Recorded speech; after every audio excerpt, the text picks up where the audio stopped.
Hari ini kita sedang berada di sebuah kandang sapi tradisional milik seorang peternak yang berada di Lampaku, Aceh Besar.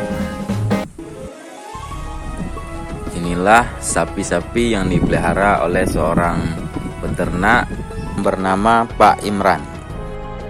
2 ekor sapi yang beliau pelihara ini berjenis yang pertama sapi Simmental Cross dan sapi Pegon.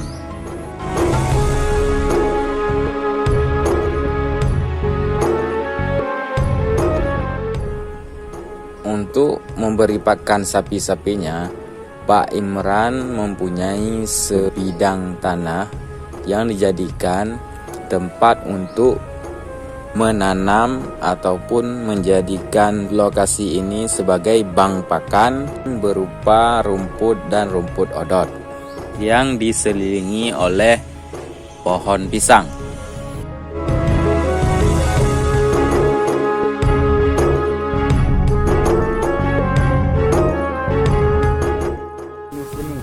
Peternakan tradisional ini hanya memberikan pakan berupa tanaman atau serat hijau tersebut tanpa pakan modern. Mari kita lihat bagaimana keseharian beliau dalam beternak sapi-sapinya.